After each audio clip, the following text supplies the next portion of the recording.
And welcome back to the show, everybody. I'm your host, Brian Lockery. We have in the studio with us from Orangewood, Program Manager Jim Carson. Thanks for joining us. Thanks for having me. And Brad Shalabon, Orange County District Attorney. Thank you for being here. Thank you. And Sergeant Juan Reveles from the Anaheim Police Department, also with the Orange County Human Trafficking Task Force. Thank you for being here, Sergeant. Thank you. Okay, well, let's jump right into it. I think there's a perception maybe out there, I mentioned it in the first break, that human trafficking is something that occurs, maybe in the Philippines or Indonesia or Europe or somewhere, Russia. But from what I've understand, this is an issue that is of concern right here in Orange County as well. Right. Yeah. Well, first, not only just in Orange County, but throughout the country. If you look at the state of California, for instance, 72% of the victims of human trafficking in just our state are domestic. They're born right here in USA. And then when you look from on a county level, every county in the state has had trafficking issues. And I've had the opportunity to go throughout the country and talk with cops from all over the nation. And every county, every little city, regardless of size, has a human trafficking issue. I've been to places where there's a massive problem in a city you'd expect, like Los Angeles, but also to little places in towns that I've never heard of, and you have a trafficking problem there as well. Frankly, anywhere you have men, you have a potential trafficking issue. And it seems like it's something that's, maybe I'm just sheltered, but it seems, it doesn't seem something that's really high profile, at least not something that that I've seen a lot out there, being discussed or being addressed. Is there a reason for that, or how is it that people don't really? It seems like a silent issue out there. Is that fair? Well, you are exactly right, and you are the vast majority of people that see it and think it that way. In fact, I put law enforcement and district attorneys in that same group several years ago. So human trafficking has always been here in the United States, in California and Orange County. It has always been here. We've just been looking at it differently. Now that things have changed, and for as far as Orange County is concerned, really the change in 2010 that's moved forward, we now look for it, and therefore we find it, and therefore realize it always existed here. So you are in the norm, and including ourselves. So that's the change that's happened through law enforcement, district attorneys, other organizations, and by and large the Orange County community. And that's our job, to go and really expand awareness, which this is a big part of. But I think a big part of expanding the awareness has been, you have to, not just with law enforcement, but even public perception, you have to change the way in which you look at the problem. For decades, people would look at the prostitution issue and look at it as the prostitutes are the criminals. And for a long time, no one understood that there was oftentimes an exploiter or someone actually behind that girl who's exploiting that kid out on the street. Instead, we in law enforcement or even in the public would look at that kid on the street going, hey, look, you got another prostitute out on the street. She's bringing down the city. She's, look how bad that looks, how awful she is. And I think that was kind of the mindset among the population, not just in law enforcement, but in the community. Right. So I think that's a large part of why we haven't addressed the issue, because we never understood it. And then on top of that, it's an uncomfortable issue. Right. Right? Because now to address the issue, you have to talk about some ugly, gritty details. You have to talk about 16-year-olds doing sex acts with guys in back alleys. I mean, that's a hard discussion to have at like a PTA conference, right? Sure. And so I think just the nature of what you're dealing with, just the subject matter, is sometimes an issue that a lot of people are just uncomfortable talking about when it comes to sex, and certainly commercial sex. And so I think that plays into a big part of it. And then finally, I think there's a big component of, there's a mentality among our public that, this is a problem that addresses a very small group of our population. It's a problem that will never hit my kid. My daughter's never going to be a prostitute. My son's never going to get involved in this. So I'm just not that concerned about it. And while I would like to think that they're right, obviously based on our statistics, based on the numbers of girls that we're finding and juveniles that we're finding on the street, I think that's misguided. I think that it's an issue that everyone should be worried about if you have a child, But on top of it, even for the community, because I think the one thing that's missing with the trafficking discussion is you can't look at it in a vacuum and go, okay, we have to look at the girl, the 16-year-old out on the street who's being trafficked. That in itself is bad.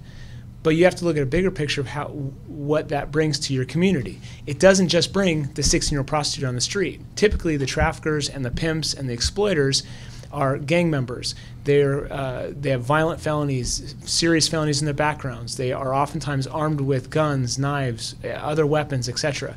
So if you have a trafficking problem, which frankly is nationwide, those traffickers bring with them not just the trafficking of the juvenile, but they bring with them a heavy amount of violence and intimidation into that community.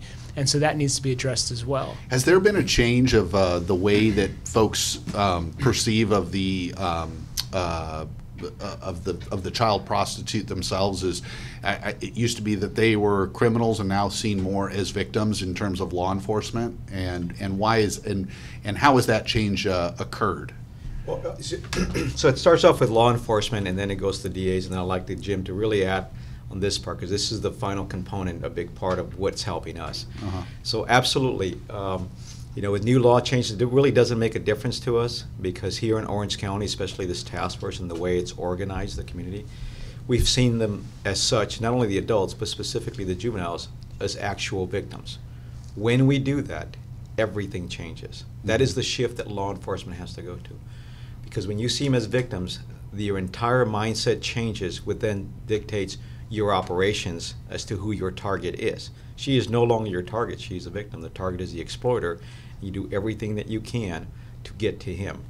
Here in Orange County, because of the vertical prosecution that we have, when we say we do everything we can, we chase them to where they're at throughout the state or outside the state, to really being traffickers of juveniles to justice.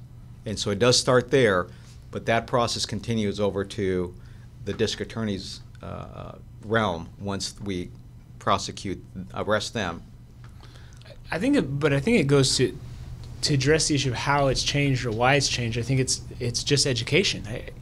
We just didn't understand it. I mean, like I said before, you just look at it and go, oh, she's just a criminal out on the street. You didn't understand her background. You didn't understand the method of exploitation, how that kid got on the street. And the problem I think that we had was we weren't asking. We would ask, what are you doing out here? Okay, great, you're a prostitute. But we should have been asking, why are you out here? Mm-hmm. What got you here? Right? And so now we're starting to ask that question. And we have been for the last few years. And when we ask that question, time and time again, it's not shocking as to how they got there.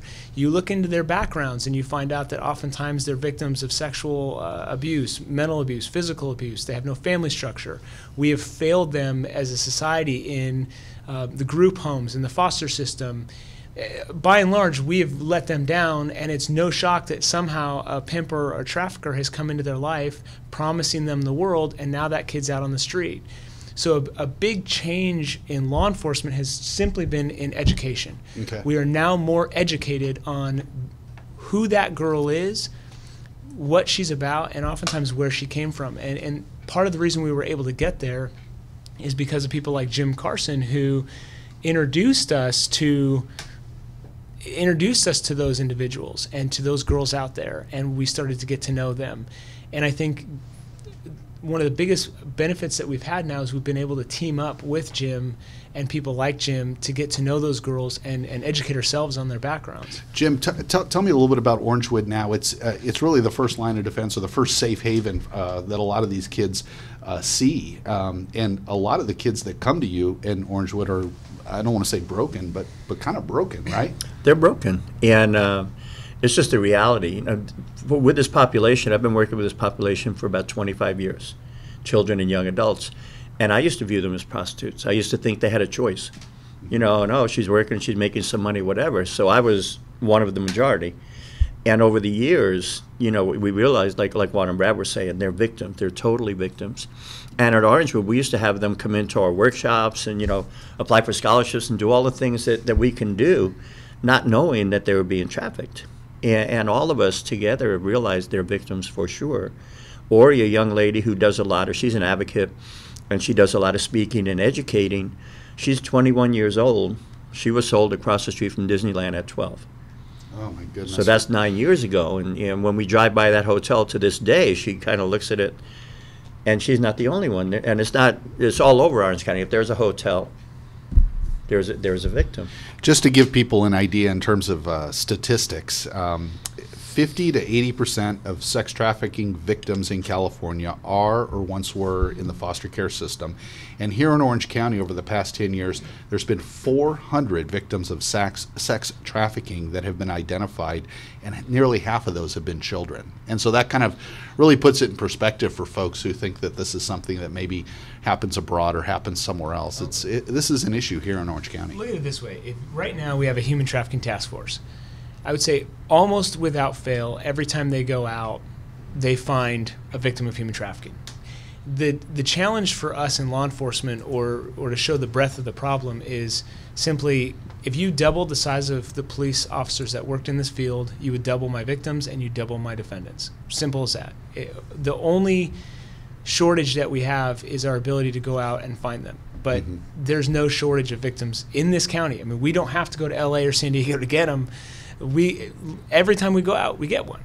That's amazing. It's just the resources necessary Right. to go out, because it's an epidemic out there. Right. We're only constrained by our resources, and that's it.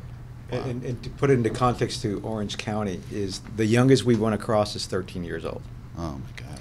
And a large percentage, the vast majority of victims and suspects do come from outside the county. However, when Brad was talking about, it's not going to happen to my kid, several cases that we picked up from these girls from South County, which you would not expect, very decent upbringing, decent homes, anything in South County, you're going to be in that realm. But, South County high school graduates that got lured because of through the internet into this false life that they were being promised, and then they're stuck in it. So, although the large majority does come from outside, those are their concerns, is how much of it is the girls that are in here that we're running across. Warning signs. What if people are looking out for warning signs? Expensive jewelry, older boyfriends, running away. Are those all warning signs? Those are some of them. And also, it's the quiet one in the corner, the one that's withdrawn. And as a teacher or an educator or a pastor or something like that, if you get to know your population, you'll be able to see a change in behavior. And I think just having a dialogue, I could hear all the survivors that we all work with say, just go up and ask her if she's okay. Just go up and ask her. That young lady, Ori, we were talking about before, she had a tattoo, a huge tattoo on her neck with her pimp's name at 12. And there wasn't one person that asked her about it. They thought she was a delinquent kid, she might have been in a gang, whatever. And it was as dark as a cell phone. It was a dark tattoo. Right. And nobody asked her what it was all about. Nobody even asked. Here's the scary part about the warning signs is there are warning signs where you can look at and go, wow, that girl's got 10 warning signs. She's a really high target, right? So you're going to look for a girl who's had violence in her background, no structure in her family. She just needs a place to belong. That's a huge warning sign, right? The scary part is you will talk to pimps and traffickers, and we've done that. I've talked to a number of them, and they'll tell you, hey, I just look for the girl. One guy said, if I can have sex with her first night I meet her, I can break her and I can turn her out. We've talked to another guy who said, look for a girl who's a victim of rape. She'd be a good one. We had another guy who simply said, I just go online, I go to Facebook, and I find a girl who looks like the most insecure kid I can find. And that's who I'm going to target. So and when you think about that, how easy it would be to find an insecure teenage girl on Facebook. I mean, if that's your warning sign, and that is your warning sign, Right. that's problematic. That's about every 13, 14-year-old That's girl right. has insecurities about them. And that's who I would say is your target victim. And that's the concern. That's why this issue is so important, because so many kids fit that mold. So from And let me add, if I can add to that. yeah, please. That is why, because it's, that's how you can target them. Why you get to the ones in South County that don't fit the rest of the criteria, broken home, foster care system. That's because they still have those issues and they're showing them on Facebook. It's such a big problem with social media that is why my investigators are 15, 16, 17-year-olds on the internet, And they do then put this persona of this girl that is a teenager with having issues, and they get recruited, and we go find them and arrest them.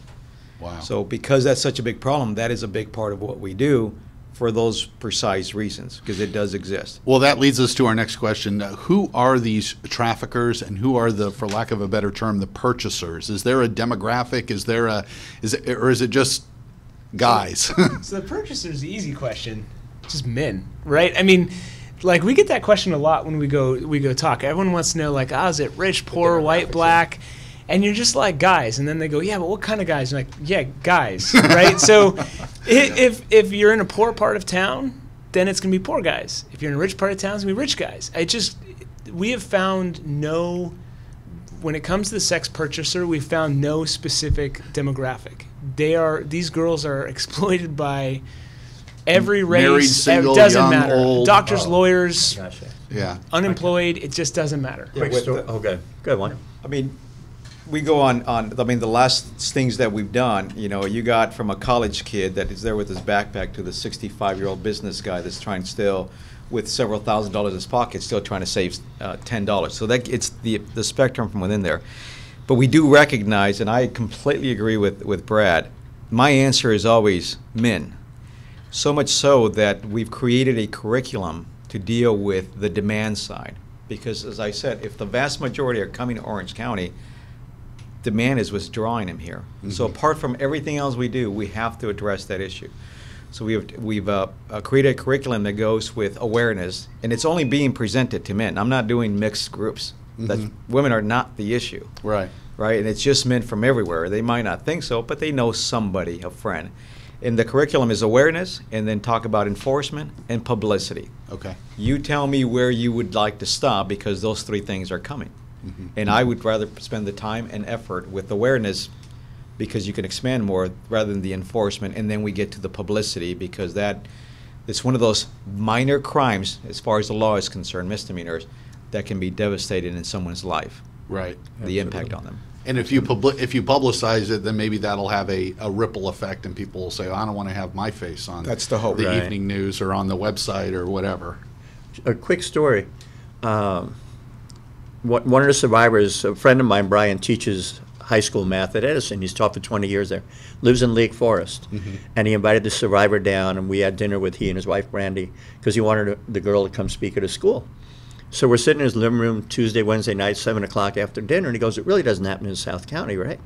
And I go, Brian, open up your computer. And I had him to go to a website, put Lake Forest in the search box, and the first day, there were about 10 or 15 ads that came up, and they said, number one, a 19-year-old girl. So I call her up, hi, Susie, this is Jim, I'm looking for a date. And we have a little conversation, and she goes, in call or out call? And out call means she would literally come to his house. Mm. And so I said in call, which means I go to her. And she says, I'll text you the address. And I go, okay, thank you. And about 3-4 minutes later, she texts me the address. He Googles it, and it's a hotel 4.1 miles from his house. And that's Tuesday or Wednesday night at 7 o'clock. Just right down the road in South County. Yeah. So it happens everywhere. And Lake Forest and Bake, and the hotel's right there. Right. There's McDonald's and 2 hotels. And so the natural question is it just law enforcement? There's just too many of these things out there to address them all. Look, I'll give you an example. One website that's prominent in this area, one website where you post advertisements for prostitution. Any given morning, you go on that website, and you've got 250 ads just on that one website for 250 girls in this county, okay?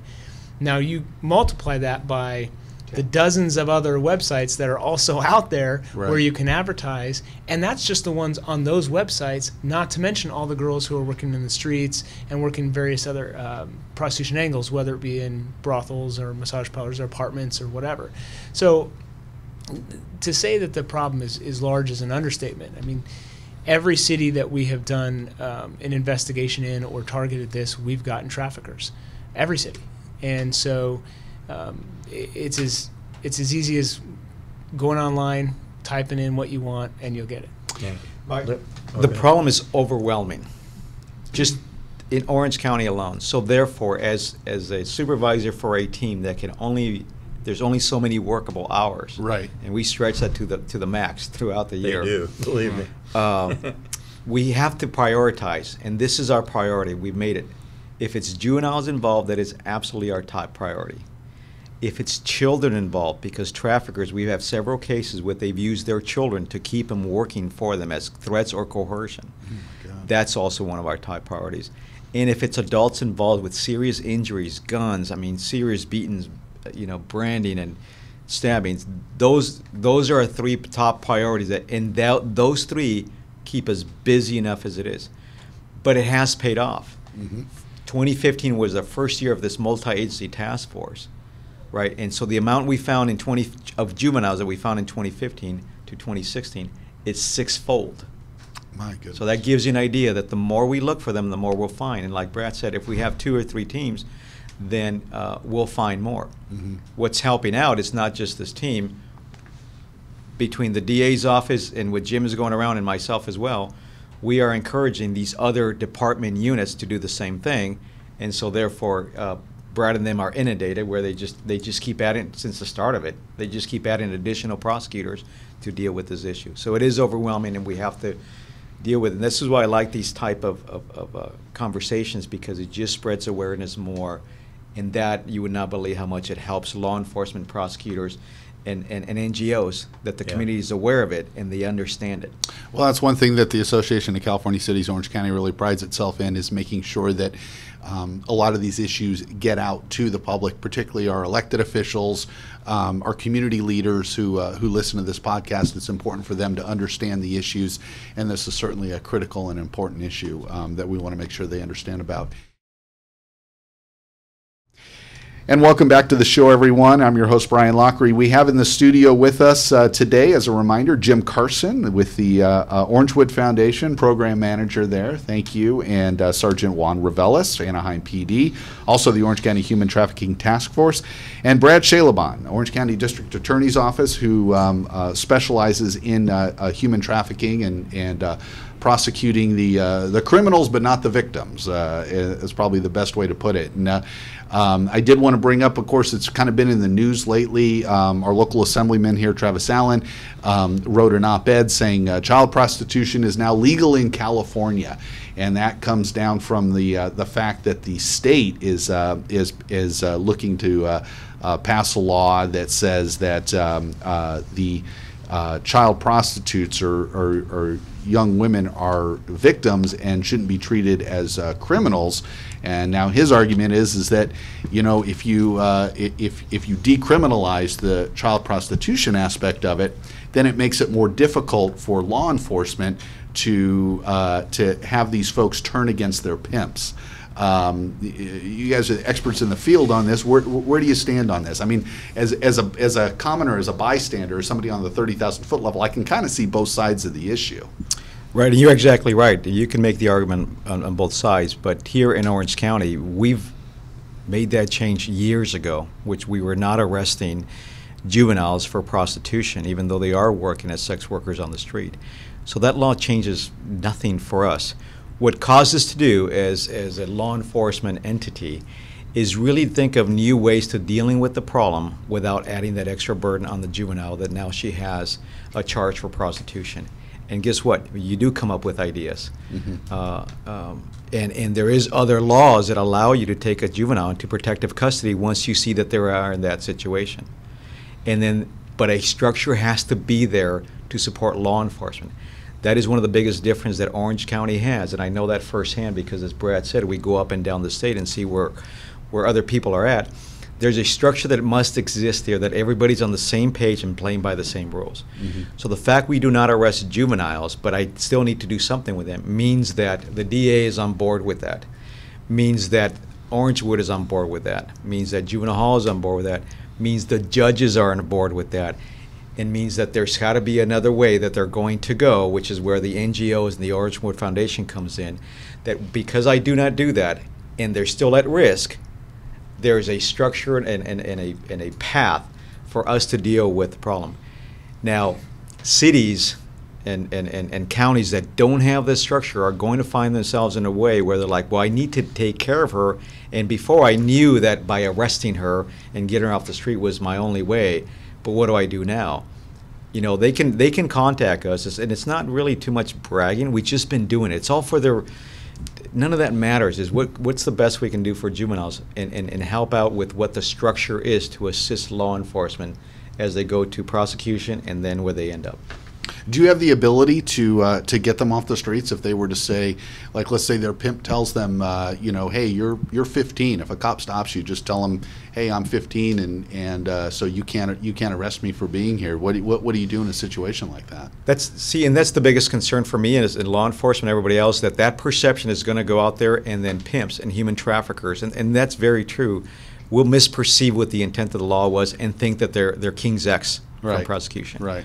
One thing that I want to make perfectly clear, because we've been doing this for a while, you come to Orange County and traffic anyone, especially a juvenile, we are waiting here for you, and if you doubt it, look up our stats, what's going to happen to you. None of that has changed. But that may happen.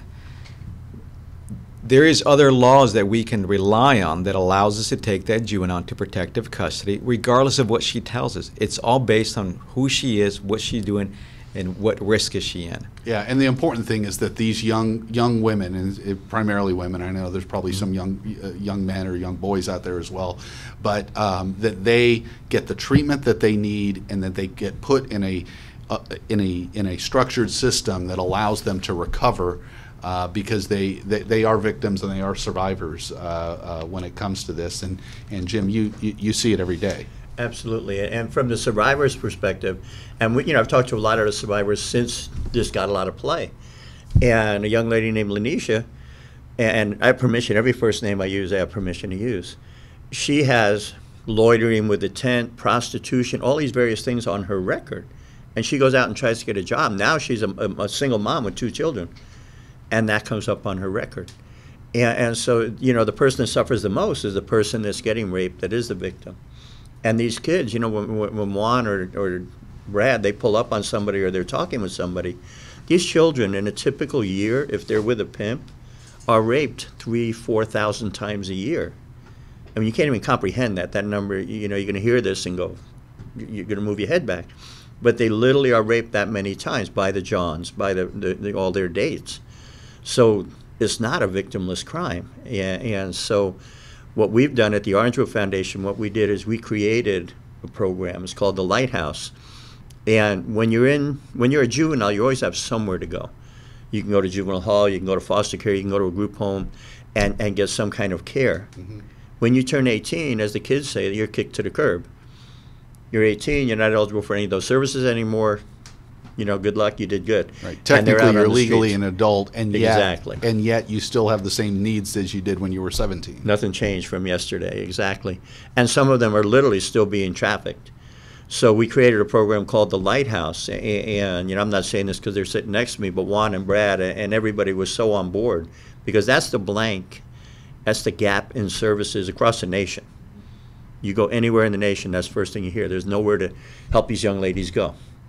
So the program is for 18 to 22-year-old young ladies, domestic. In other words, they were born in the United States, that would have a safe place that's therapeutically based, where they can breathe, where they can get the therapy they need, the help they need.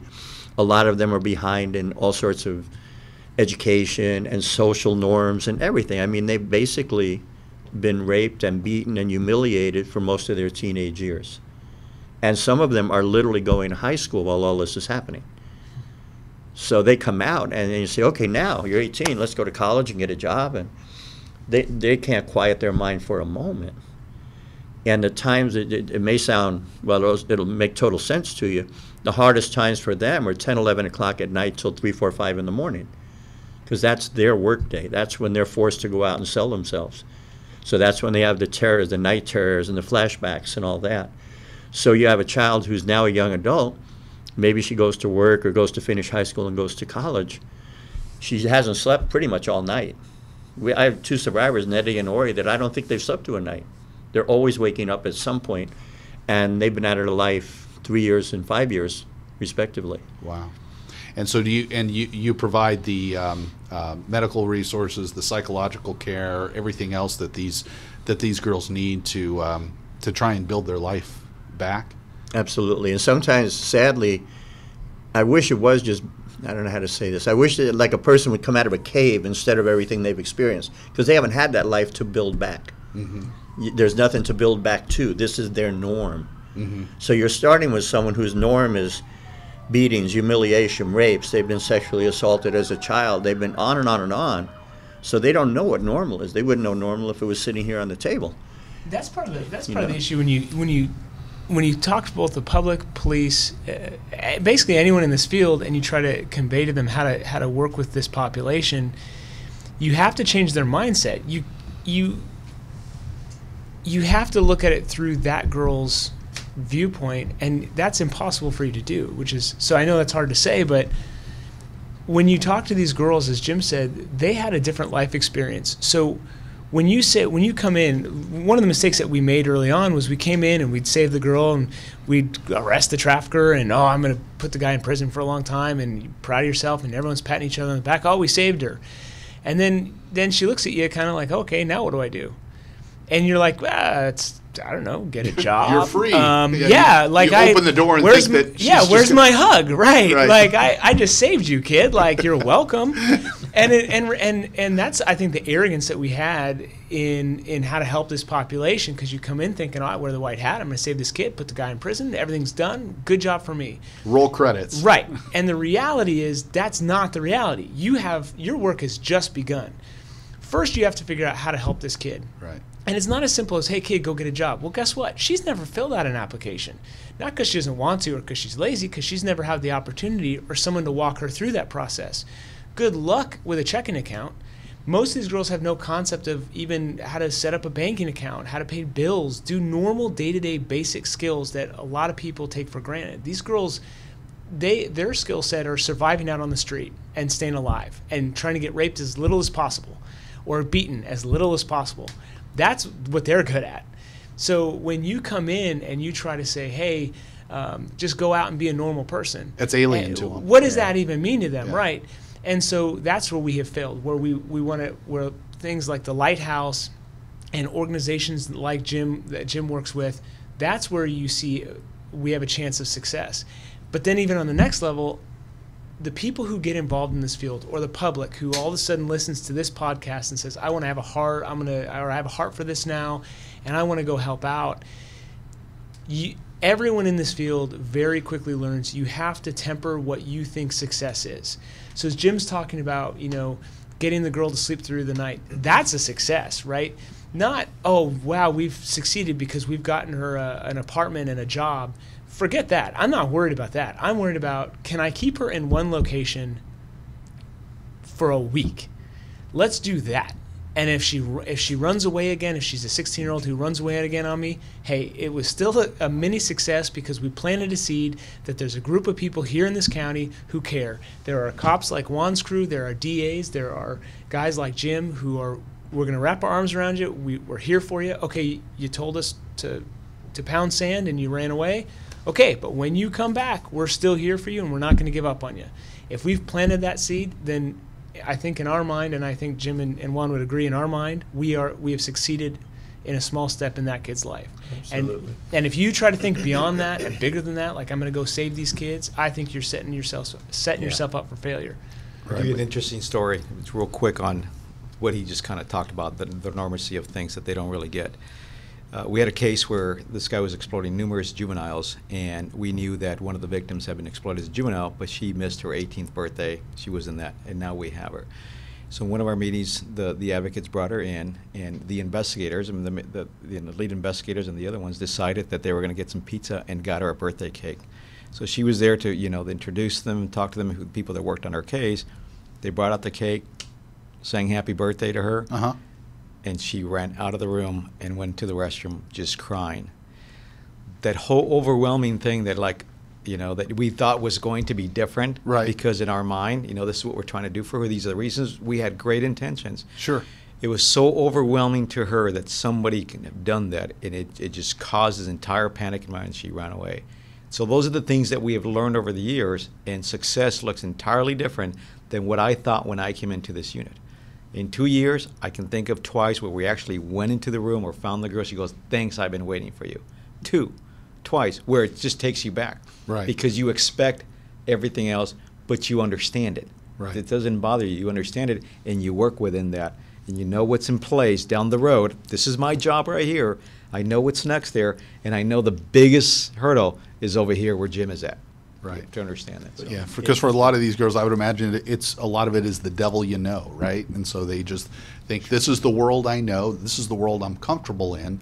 If you tell me to go out and get a job and open a checking account, that's what scares them, you know. Well, and think about it. I mean, we've had girls literally say, yeah, I might get beaten, but I know where I'm going to sleep at night, right? I mean, and again, when I talk about putting yourself in their shoes, they're not thinking of themselves as you see them. Like, you sit across from a girl and say, hey, you matter, right? You matter. I mean, you could light the world on fire. Like you look at what Ori has accomplished, the Ori that works with Jim, who is a victim of this. She's done more for this, for the community than any of us at this table probably will ever do. Because she can relate to them. Yeah, I mean, she can, what she has gone through, what she has survived, and what she is now doing with her life, she's lighting the world on fire, right? But to sit across from one of these girls and explain to them, hey, you matter, that 2-minute conversation that she's having with a deputy district attorney is a small drop compared to the lifetime of you are nothing but a bitch or a hoe, you mean nothing, you are property, you are my property, you are the Trick's property or the John's property. No one cares about you, no one will ever care about you. The cops that have treated you the way they've treated you all your life, that's what you should expect. The system who doesn't care about you, that's what you should expect. And then we come in as these supposed saviors of these girls saying, hey, you matter, kiddo. You've got decades to counteract, and that doesn't happen in just a hey, you matter, kiddo. You know. But it was interesting. We have 2 different groups. We got together with Brad and Dan, who's another DA, and there were 4 survivors and myself and them, and it was so cute to watch in the beginning because we found a restaurant where we could be by ourselves. And the survivors are all going, well, wait, they're DAs, and they're kind of looking sideways, and the DAs going, and they're fumbling around, and those 2 are like freaking frack. They just play off each other all the time anyway. Let's not put that on the record. It was like watching a first date, you know? And then we had the opportunity, you know, Juan and his crew, we got together with them. And by the way, that first meeting, we closed the restaurant. We were just going to have dinner. Yeah, that's awesome. Then with Juan and the whole task force, we had 4 survivors sit and enter a room. And that same thing, that gentleman Happy that Juan was talking about and Ori were glaring at each other like they were just throwing darts at each other. And we wound up ordering pizza and staying 3 hours behind that. And the upshoot was everybody learned the humanness and the love that was there. And once they got that, now they trust police, now they trust DAs, now they trust the courts. Where before all they've been is, you know, arrested and prosecuted and sent to jail. So it's just getting, with the victim-centered approach, there's no other way to do it. And once they see you as human beings, gosh, it changes everything. Do you think you've learned as much from these girls as than anything? I mean, have you been surprised? And I'll just kind of put it out to all of you. Have you been surprised at what these girls have been able to overcome when you see them? You know what? The bad part about being in law enforcement a very long time, things don't surprise me anymore. What I am is just amazed by them, their resilience, and how they're living this life. And it just talks about human nature, that you can make yourself just kind of fit into whatever bad situation you're in, and then your world just becomes that. Like Brad said, I didn't get beat today, and you know what? I made my quota and I got some food today. That was a great day. It's just amazing that they put up with that they're resilient for it, especially the juveniles. Yeah. The other part really, I tell you what, the biggest surprise then I guess would be that we found ourselves talking to a 20-year-old that before me and other law enforcement in the community says adult, 2 consenting adults, and law enforcement, I got a bunch of other crimes to deal with. Why am I dealing with that? But as you talk to them and say, hey, how long have you been in this life? How did you get started? And she says, well, when I was 15, and this is where I've been. She's 20 years old. We've come to realize we're way back when.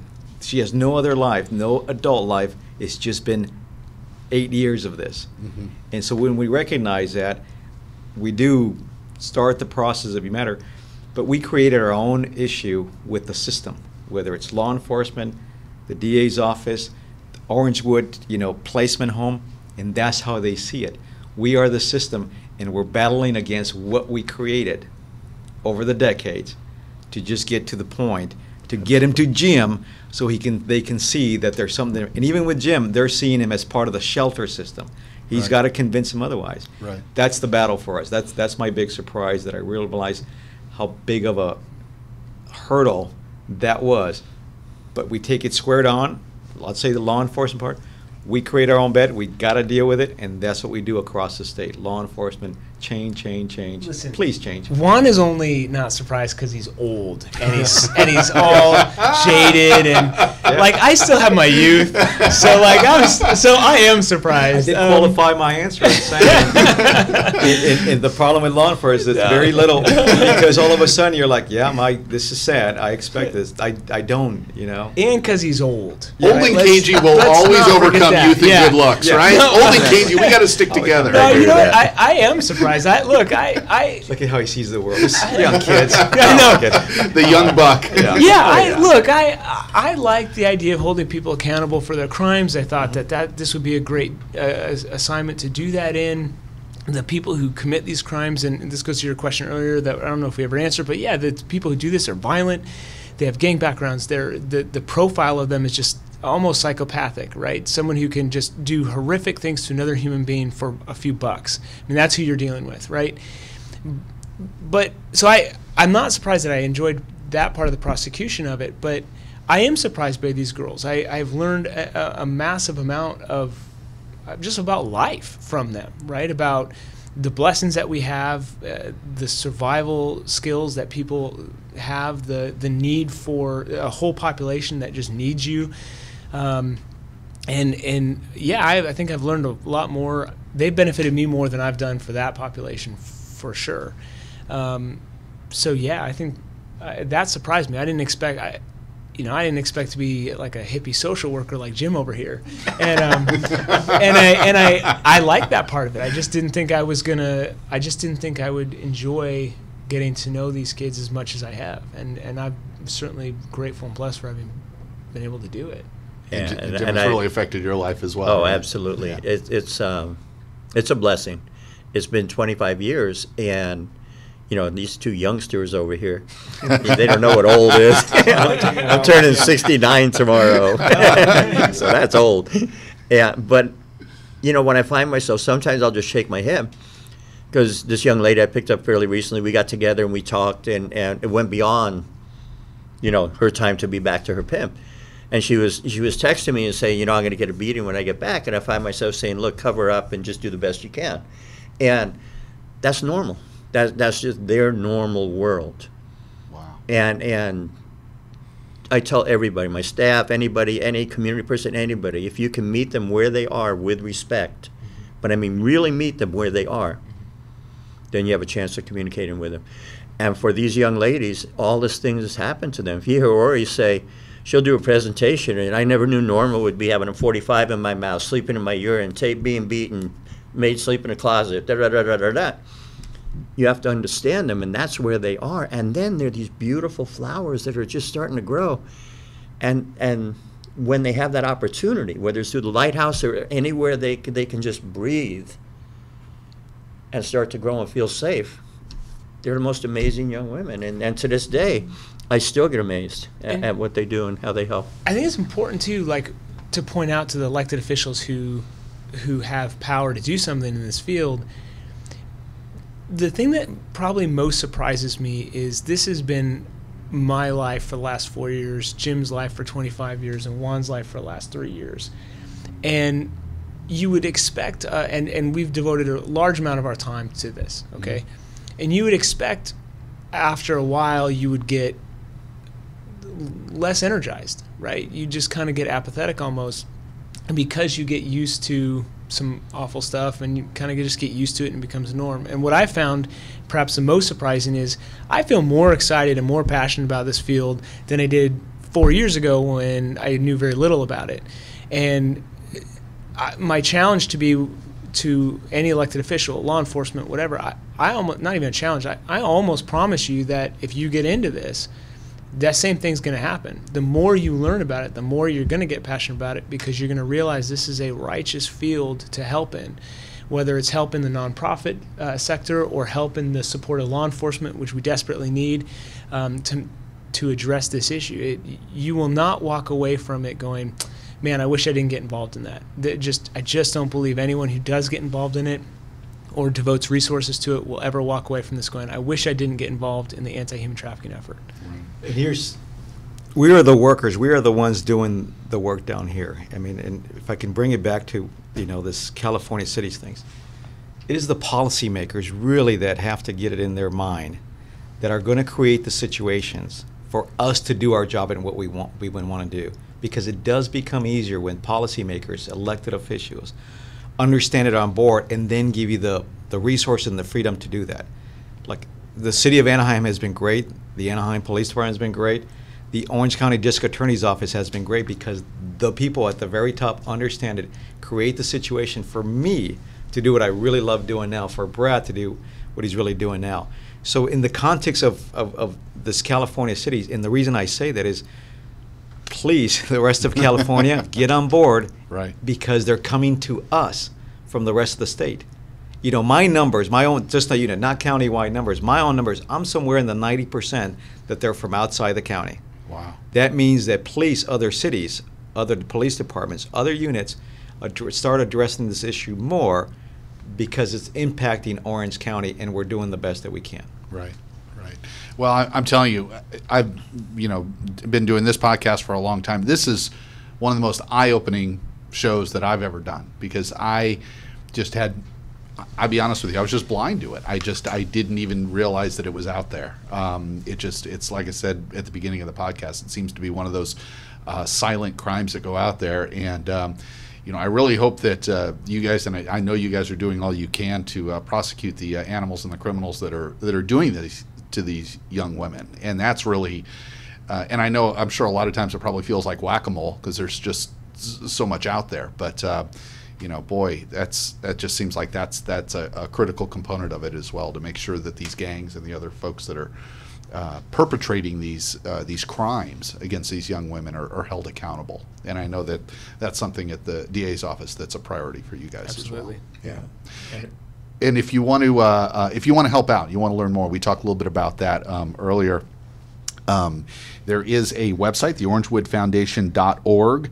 /trafficking. You can find out more, and certainly the Orangewood Foundation is a nonprofit organization, and they're always looking for volunteers, looking for resources. So time, talent, and treasure. If you want to make a contribution, there's ways to do that, right? There's definitely ways to do it, and we're looking for resources. But we also have a community forum that's run by myself and Ori, who we've talked to in this podcast, the second Monday of each month from 6:30 to 8. Great. And I would suggest you come and everybody else comes, because when you hear Ori speak, it's just amazing. Yeah. Because she lived it for 4 years.